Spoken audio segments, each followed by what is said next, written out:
Hey guys, welcome back to AFK Journey. In today's video, I wanted to show you some interesting teams I've been testing with Lily May in Arena for free-to-play players. Now, obviously, sometimes I will use Taylene because I have her and she's like my other most invested hero, but I've been doing some fun stuff with some other units. Now, don't hate on me because I'm not even in the top 20. What I did today with all my attacks was refreshed until I saw someone in the top 5 on my server and attack them. If I didn't see them, I would do max refreshes and attack whoever I could, and then just move on.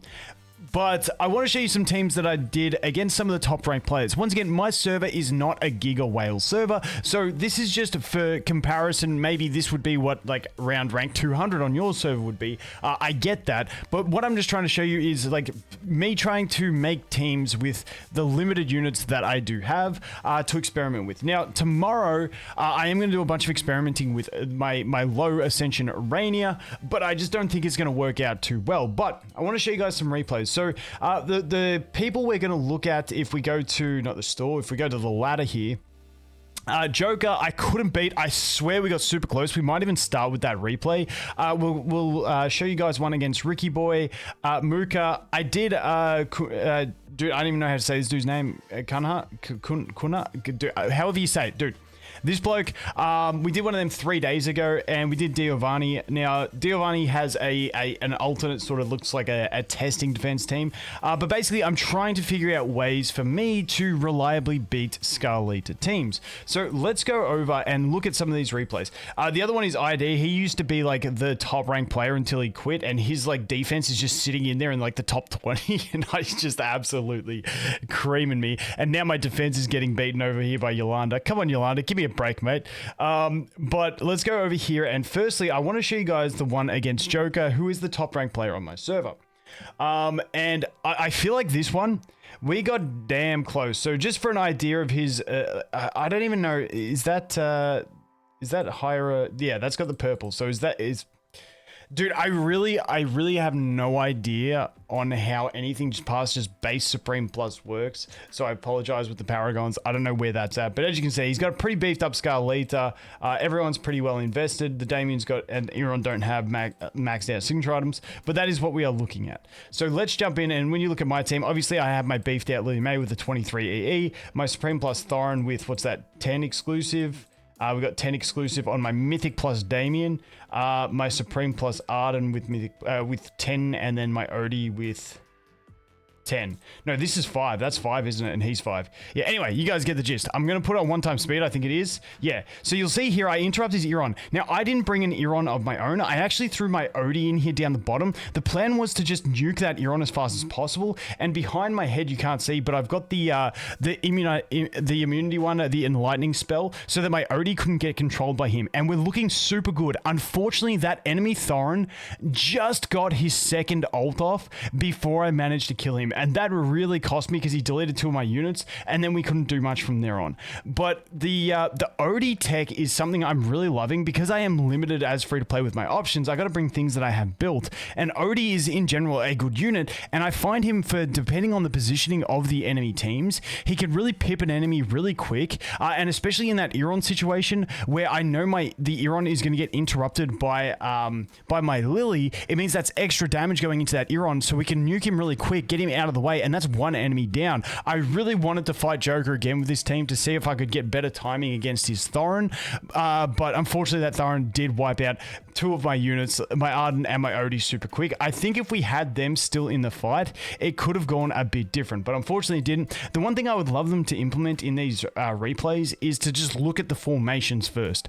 I decided to do this through replays so I could go through it and have structured for it, but then I realized we can't actually look at the formations properly. But I thought that was a pretty reasonable attempt there.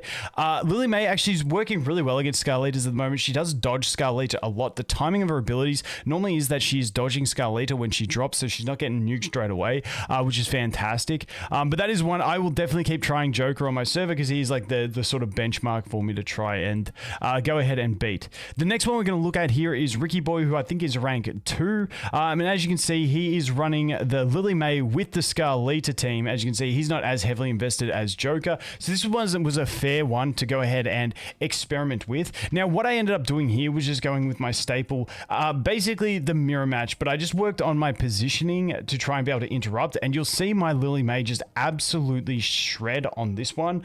If we hit replay, it is a fairly much just a mirror match. My Lily May is going to interrupt to that Iron. My Iron's going to stay at the back there. Just go ahead and counter them. And I do think that this one was more just of an RNG, because we were pretty much mirrored essentially, except once again, you know, they do have the Scarlita, but we managed to get the big nuke going on there, and then the enemy Lily May has put hers up.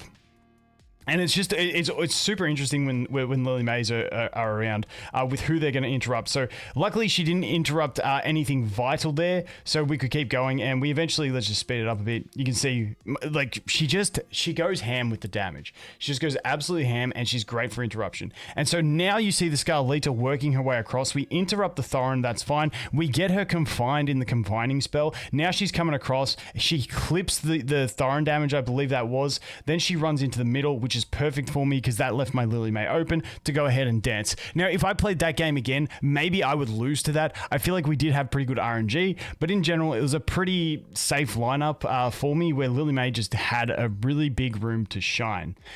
Next one is Muka, who is the other one. Now, you can see this one, I bring the Odie in again. I am loving the Odie tech in some of these teams. Now, this one, I did drop the Arden for my Taylene. When we just looked at the enemy team, it had that bit of sustain, but with the Iron, when you look at the positioning when they run down, I was pretty safe to leave my Taylene at the back just to soak up the Iron attacks, and let my Lily May and Odie up the front go ahead and shred through their Iron, because the Iron, I believe the Iron's in the middle and the Thorin comes around the side. We'll have to see how this works.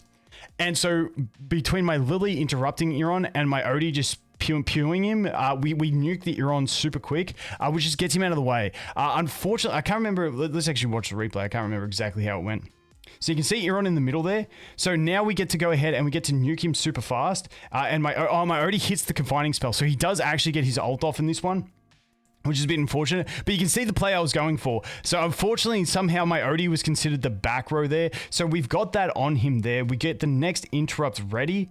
And then we go ahead and we cast that straight away on the Thorin. Honestly, the interrupt on the Thorin is a massive, massive thing. So Iron actually gets a second one. We're just not able to get the damage in. But as soon as my Taylene ults, because she goes to the back of the field, it gives me a lot of maneuverability and availability to sort of just like heal my team up and deal massive damage and sort of avoid a bunch of stuff that goes on with the enemy team. And as you can see now, we do have the one in the middle there. As soon as we get that on the Thorin, we are now looking pretty safe, because all we got to do is nuke the healer and we're pretty much good.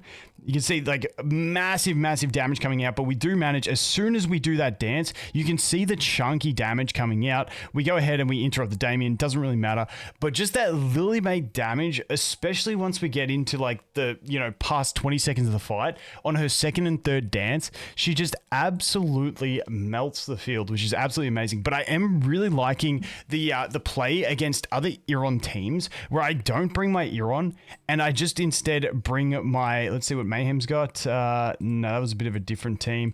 Oh yeah, let's go to the other one I was going to show you guys, which was, who was it? Giovanni. Yeah, Giovanni was using a different team, so this one didn't really count. If you want to see just big damage, like, check this one out. So we're just going the standard Iron comp, but watch how quickly we destroyed this Parisa. This one was kind of funny. Look at the Parisa in the front. Ready for it? Just watch. Watch the dance. Watch the dance. Parisa, just dead.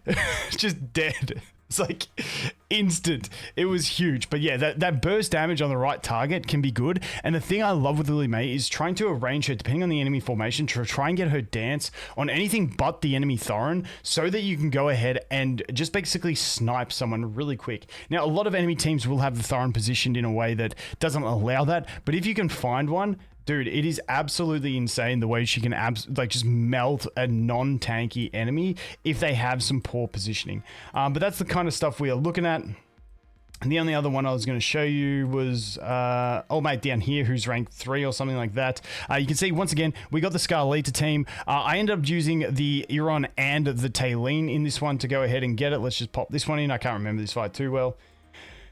But yeah, against these ones, yeah, so some of these teams, if I can channel them all into the middle on this map sometimes, especially when I have my Taylene, so that Taylene can sit up the back away from the Thorin, and I know my Thorin has, away from the enemy Thorin, and I know my Thorin has the extra life, and then my Taylene can heal everyone as soon as they come back up because she's at the back of the field ulting, and she normally ults around when Damien puts his card out. It normally works pretty well for me. Now, unfortunately, the confining spell does interrupt us a bit on this one, but when the Scarlita drops in some of these fights is often when my my Lily is doing her dance, which is absolutely huge. And Lily's timing, as you can see there, on when she uses her ult again, is super fantastic, that she will often interrupt enemy Scarlitas. However, I have found that often enemy Thorns also have his energy up full around the same time that enemy Scarlitas do. So sometimes you actually interrupt the Thorin instead of the Scarlita, but I'm just starting to get used to all those timings because I do really want to be able to,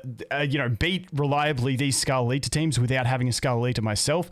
And so I'm working on, lining up when those timings happen. And there's no way for me personally that I've seen to guarantee it, because often you will waste an interrupt on Thorin, which, don't get me wrong, interrupting Thorin is fantastic because it allows you to stop that massive nuke that basically destroys your whole team. But sometimes it's better to actually get the interrupt on the Scarlita so you don't get punted off the field and you can still come back and fight another day, especially when you're running Taylene and Thorin yourself and Damien, 3 characters that can keep coming back. Interrupting that Scarlita is the most important thing, because if they just die to a Thorin ult, they're going to come back. But if they die to a Scarlita, they're punted and they're gone and it's game over. So, like I said, I just wanted to show you guys some of the things I've been experimenting with. Next time I do something like this, I'll probably do it live as I do the attempts, because once again, you can't see the formation, so it's a bit harder to display what my thought process was in the team building side of things. But let me know how you guys are going. Are you using Lily May? What kind of weird teams are you using? Like I said, with my roster personally, I am loving using the Odie tech, because as you can see with the rest of my units, the main options I have, I don't want to bring Hewen in because she's not ascended far enough. Carolina's just lost in the meta. Cecilia doesn't really fit. I've got the Arden, obviously. Marilee and Corrin don't go into PvP. So I am super limited on my options, but getting that tech usage out of Odie against Iron teams where you interrupt the Iron and then use Odie instead of your own Iron to snipe someone, I've been finding super fantastic. I'm going to keep experimenting with that. Like I said, I will try Rainier as well, but I don't have high hopes for my low ascension Rainier to really put in much work, but we'll have to wait and see. Anyway, guys, that is going to be it for this one. As always, thanks for watching. Hope you have an awesome day, and I look forward to seeing the next one. Cheers.